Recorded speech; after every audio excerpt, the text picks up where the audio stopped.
Los cuentos, las historias, las narraciones tienen muchísima importancia en los cursos de Kids and Us. ¿Por qué aprendemos más y mejor cuando el contenido está en forma de historia? La verdad es que no sabemos exactamente por qué, pero sí sabemos que las historias tienen un lugar privilegiado en nuestra mente.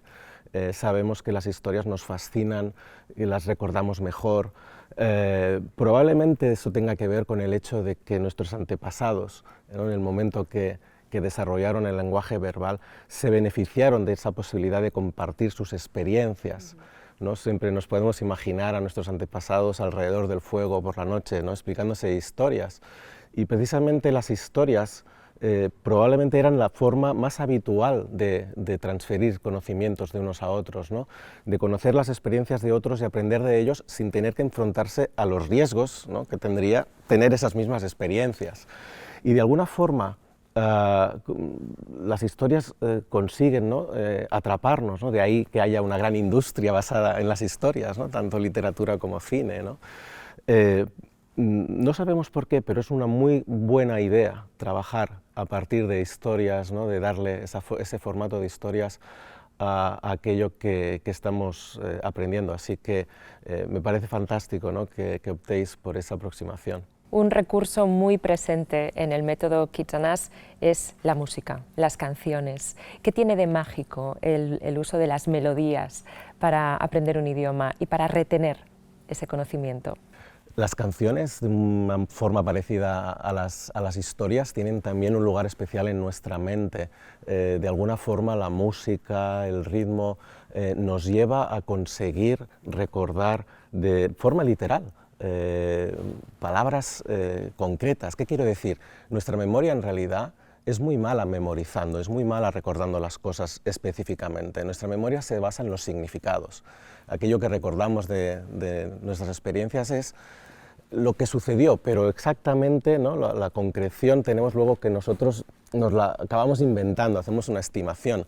Pero las canciones nos permiten recordar al pie de la letra, ¿no?, las frases exactas. Y además, probablemente un motivo de ello es que la música nos motiva a repetirla, ¿no?, y una y otra vez, y seguramente eso contribuye, ¿no?, que gracias a eso consigamos recordar frases y palabras específicas. Y eso, cuando estás aprendiendo un nuevo idioma, es clave, porque muchas veces vas a tener que pasar, ¿no?, por ese aprendizaje de frases, de estructuras, que quizá de entrada no les podrías dar sentido, ¿no?, pero que luego ya lo irán adquiriendo y ya te liberarás, ¿no?, de aquel aprendizaje específico con una canción concreta, pero que te ayudó en su momento. En ocasiones se relaciona el resultado exitoso en el aprendizaje con un concepto de esfuerzo, dedicación, y todo eso conectado con una idea un poquito aburrida y gris del entorno educativo, cuando en realidad el juego, la diversión o el dinamismo es un catalizador excelente del aprendizaje. En Kids and Us nos basamos muchísimo en el juego, en las actividades lúdicas en el aula, pero sin duda ni jugamos por jugar ni cantamos por cantar. Es decir, que detrás de todas estas actividades hay una finalidad pedagógica muy clara y al final el juego no deja de ser otra cosa que un vehículo para consolidar el aprendizaje. Esto es importante explicarlo a las familias porque a veces tenemos papás y mamás que nos dicen: sí, mis hijos se lo pasan muy bien, pero ¿esto va en serio? Yo veo que juega, que canta, que baila, pero ¿hasta qué punto esto es una enseñanza rigurosa?